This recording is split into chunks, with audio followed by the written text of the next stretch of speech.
Hello everyone, welcome to my YouTube channel. Hope you all will be fine. आज इस video में हम बात करेंगे कि काइंड्स ऑफ एजेंट्स के कितने काइंड्स हैं।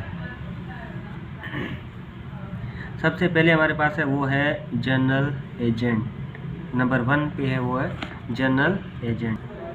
अब जनरल एजेंट क्या है कि ये एक ऐसा एजेंट है जिसके पास क्या होती है, ऐसी अथॉरिटी होती है कि वो सभी किस्म के एक्ट को परफॉर्म कर सकता है रिगार्डिंग अ पर्टिकुलर बिजनेस। किसी एक बिजनेस के अंदर वो क्या कर सकता है, हर एक एक्ट को परफॉर्म कर सकता है। जैसे प्रिंसिपल ने उनको मेंशन किया या डायरेक्ट किया या एडवाइस दी है कि ये करना है। जैसे कि एक एग्जांपल है इसका, जनरल एजेंट का एग्जांपल है जनरल मैनेजर। ये इसको क्या किया है, इसको अथॉरिटी होती है, इसको पावर दिया जाता है किसकी तरफ से, प्रिंसिपल की तरफ से, कि वो क्या कर सकता है, perform all acts regarding a particular business. तो ये था पहला हमारे पास जनरल एजेंट। दूसरे नंबर पे है स्पेशल एजेंट। अब स्पेशल एजेंट क्या है कि ये भी एक ऐसा एजेंट है जिसके पास अथॉरिटी होती है कि वो क्या पर्टिकुलर ट्रांजैक्शन कर सकता है। किसी भी बिजनेस में क्या कर सकता है, वो एक ट्रांजैक्शन कर सकता है। लेट्स सपोज कि ए क्या है हमारे पास, यहाँ ए जो है वो क्या है, वो प्रिंसिपल है, और बी क्या है, ये एजेंट है, सी एक थर्ड पार्टी है। तो अब ए जो है वो क्या है, प्रिंसिपल है, उसने एडवाइस दी बी को यानी इसके एजेंट को कि ये जो है हाउस है, इसको 5,00,000 में सेल करना है। तो ये क्या है, स्पेशल एजेंट के पास इस तरह की अथॉरिटी होती है, या ये जो काम करेगा उसको कहेंगे special agent.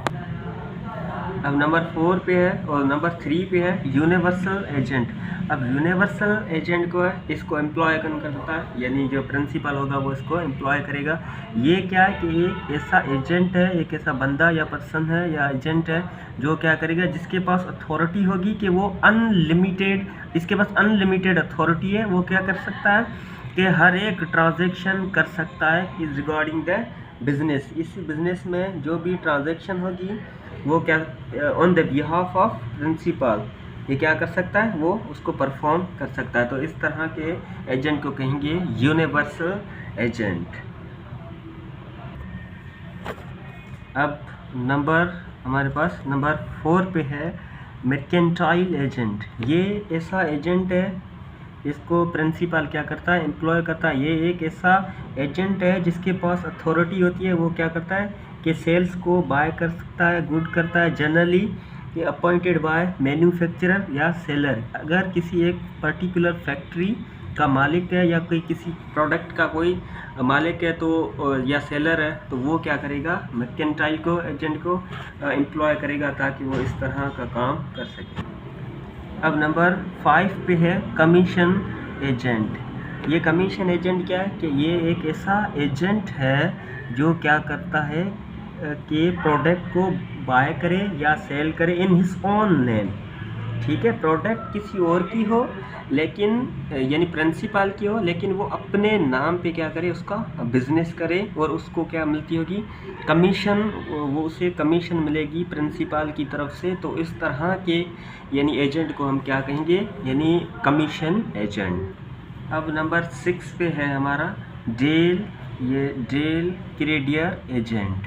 Del credere agent ये क्या है, एक ऐसा एजेंट जो क्या करे, प्रिंसिपल को गारंटी दे, किसकी, थर्ड पर्सन की गारंटी दे कि ये पर्सन क्या करेगा, इस कॉन्ट्रैक्ट के अंदर जो एंटर हुआ है वो इसको परफॉर्म करेगा, जो उसकी ऑब्लिगेशंस होंगी उनको।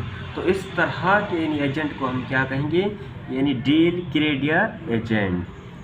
अब नंबर 7 पे जो है ब्रोकर। अब those who are living in cities are much more familiar with the broker. अब ब्रोकर क्या है, ये भी एक ऐसा एजेंट है। ठीक है, ये एक एजेंट है जो क्या करता है, यानी एक ऐसा कॉन्ट्रैक्ट करता है, हु नेगोटिएट का मतलब होता है कन्वर्सेशन, टॉक करना किसी दो बंदों के दरमियान, और कॉन्ट्रैक्ट बनाता है। इसमें ये क्या करता है, प्रॉपर्टी को सेल भी करवाता है और परचेज भी प्रॉपर्टी का कराता है, या किसी गुड्स का हो on the behalf of principal, यानी प्रॉपर्टी किसी दूसरे की हो और ब्रोकर को एम्प्लॉय किया हो या हायर किया हो किसने, प्रिंसिपल ने, तो उसको हम कहेंगे कि एजेंट ऑफ ब्रोकर या ब्रोकर एजेंट कहेंगे। अब नंबर 8 पे हमारे पास है इक्वेशनर।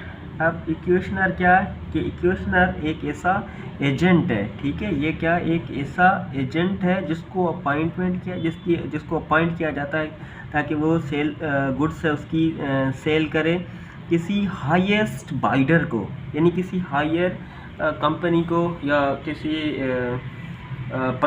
पार्टी को क्या करे, बाइडर करे, हाईएस्ट पार्टी को सेल करे, तो उसको कहेंगे एट ए पब्लिक सेल, तो उसको क्या कहेंगे हम कि इक्वेशनर है।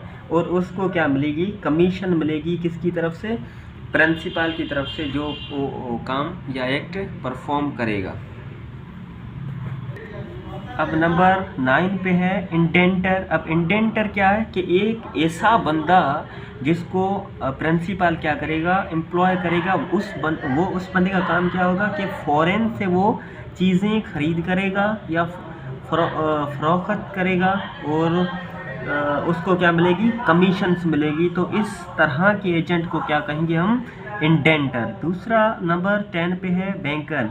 बैंकर क्या, ये एक ऐसा एजेंट है जिसको एजेंट ऑफ कस्टमर भी कहा जाता है। क्यों, क्योंकि वो क्या करता है, कलेक्ट करता है चेक्स को और उस बिल पे भी करता है on the behalf of customer, तो इसको क्या कहेंगे हम, यानी बैंकर।